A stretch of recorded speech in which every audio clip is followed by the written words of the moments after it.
जो महाभारत है उसे कौन नहीं जानता है कि महाभारत में क्या क्या हुई थी और क्या क्या घटनाएं हुई थी। तो आइए बता दें कि महाभारत का युद्ध समाप्त होने का बाद की 14 रोमांचिक घटनाएं हैं। महाभारत युद्ध के बाद का इतिहास सभी जानना चाहता है। कुरुक्षेत्र के युद्ध के बाद पांडव, कृष्ण और बचे हुए योद्धाओं का क्या हुआ था? धृतराष्ट्र, गांधारी, विदुर, संजय, युधिष्ठिर, अर्जुन, नकुल, सहदेव, भीम और भगवान कृष्ण की मृत्यु कैसे हुई थी? भारत का इतिहास और समाज उस काल में किस हाल में था? क्या यदुवंश का नाश हो गया था?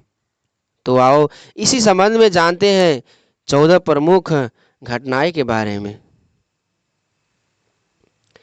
एक में है कि युद्ध के 18वें अर्थात अंतिम दिन दुर्योधन ने रात्रि में उल्लू और कौवे की सलाह पर अश्वत्थामा को सेनापति बनाया था। उस एक रात्रि में ही अश्वत्थामा ने पांडवों की बची लाखों सेनाओं, पुत्रों और गर्भ में पल रहे पांडवों के पुत्रों तक को मौत के घाट उतार दिया था। द्रोणाचार्य के पुत्र अश्वत्थामा के द्वारा किए गए नरसंहार के बाद युद्ध समाप्त हो गया था। दो में युद्ध के बाद दुर्योधन कहीं जाकर छुप गया था। पांडवों ने उसे खोज लिया, तब भीम और दुर्योधन का गधा युद्ध हुआ। इस युद्ध को देखने के लिए बलराम भी उपस्थित थे। भीम कई प्रकार के यत्न करने पर भी दुर्योधन का वध नहीं कर पा रहे थे, क्योंकि दुर्योधन का शरीर वज्र से के समान कठोर था। ऐसे समय से कृष्ण ने अपनी जंघा ठोककर भीम को संकेत दिया, जिसे भीम ने समझ लिया। तब भीम ने दुर्योधन की जंघा पर प्रहार किया और अंत में उसकी जंघा उखाड़कर फेंक दी। बाद में दुर्योधन की मृत्यु हो गई। 3 में है अश्वत्थामा ने जब द्रौपदी के पुत्रों का उनकी निद्रावस्था में वध कर दिया तो द्रौपदी खूब विलाप करने लगी। ये देख भीम से रहा नहीं गया और वे अश्वत्थामा को पकड़ने के लिए रथ पर सवार होकर चल देते हैं। भीम के पीछे श्री कृष्ण भी अर्जुन के साथ अपने रथ पर सवार होकर चल पड़ते हैं। सभी ने गंगा के तट पर अश्वत्थामा को ढूंढ लिया। द्रोणपुत्र अश्वत्थामा ये देखकर डर गया और उसने तुरंत ही अपने दिव्य अस्त्र ब्रह्मास्त्र का संकल्प किया कि और उस प्रचंड अस्त्र को पांडवों की वध की इच्छा से छोड़ दिया। ये देख अर्जुन ने भी संकल्प लिया कि इस ब्रह्मास्त्र के से शत्रु का ब्रह्मास्त्र शांत हो जाए।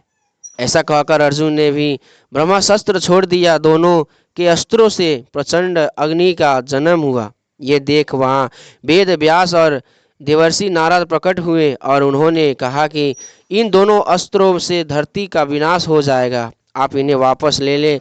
ऐसे में अर्जुन ने तो अपना अस्त्र वापस ले लिया, लेकिन अश्वत्थामा इसे वापस लेने में सक्षम नहीं हुआ। 4 में अश्वत्थामा द्वारा उत्तरा के गर्भ पर अस्त्र छोड़ देने के बाद श्री कृष्ण उत्तरा के बच्चे को बाद में पुनर्जीवित कर देते हैं। इस बीच अश्वत्थामा के इस अपराध के लिए श्री कृष्ण उसे 3000 वर्षों तक कोढ़ी के रूप में रहकर भटकने का श्राप दे देते हैं।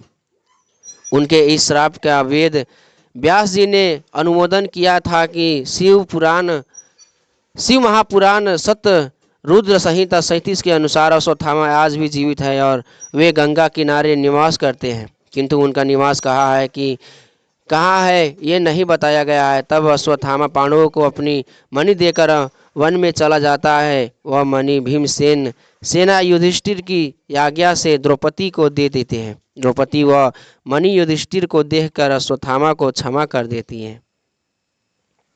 5 में युद्ध के बाद युधिष्ठिर ने युद्ध भूमि पर ही सभी मृत योद्धाओं का विधित्व रूप से दाह संस्कार किया। महाभारत के स्त्री पर्व के अनुसार युद्ध समाप्त होने के बाद युधिष्ठिर के कहने पर पांडवों ने भी दोनों पक्षों के मरे हुए योद्धाओं का अंतिम संस्कार किया था।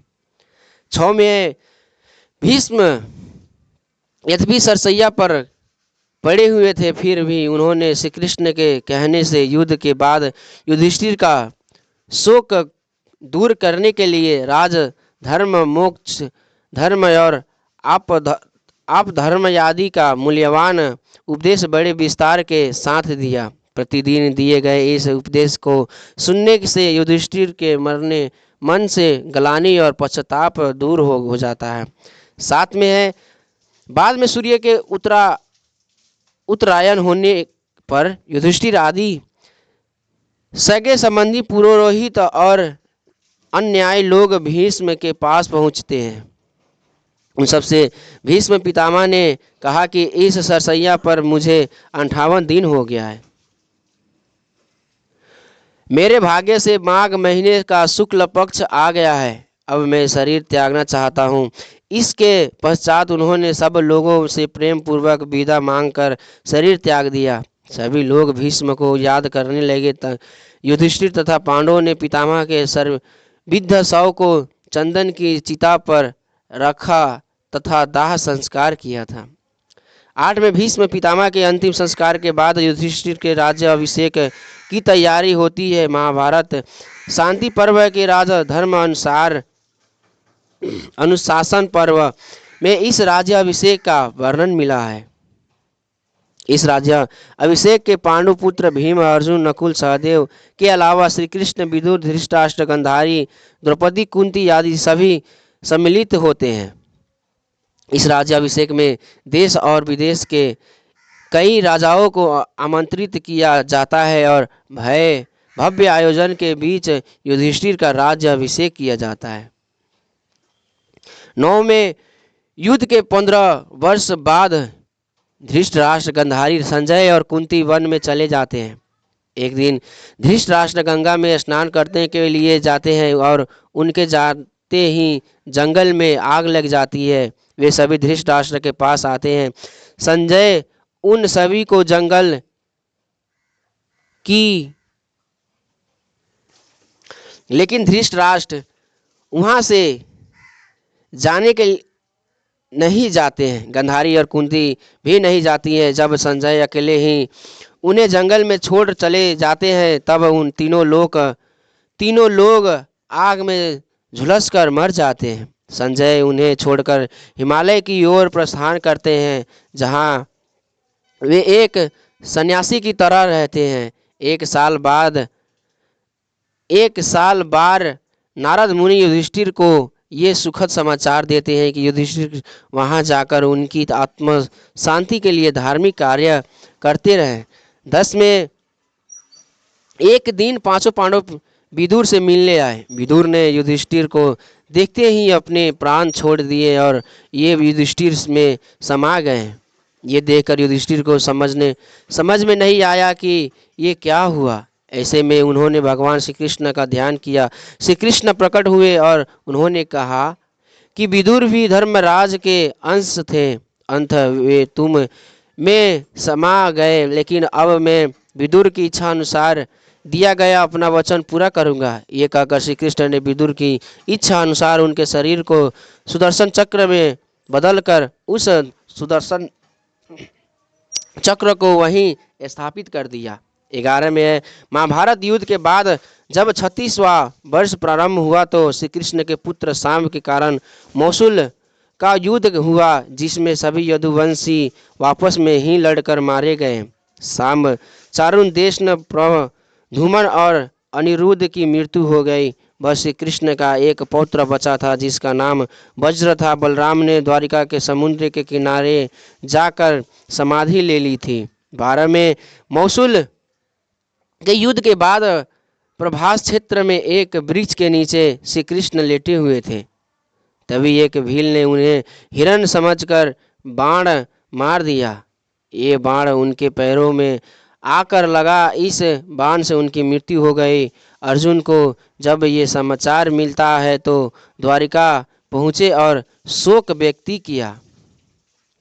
13 में श्री कृष्ण के स्वर्गवास के बाद द्वारिका नगरी समुद्र में डूबने लगी। ये देखकर अर्जुन ने सभी यदुवंशी नारियों और कृष्ण के पौत्र को लेकर हस्तिनापुर के लिए कूच कर दिया। हजारों महिलाओं और द्वारकावासियों के साथ उन्होंने पंचनंद देश में पड़ाव डाला, जहां लुटेरों ने खूब लूटा पाट की और सुंदर महिलाओं का अपहरण कर लिया। बहुत मुश्किल से अर्जुन वज्र और कुछ नगरवासी इंद्रप्रस्थ पहुंचे। अर्जुन ने वज्र को इंद्रप्रस्थ का राजा बना दिया।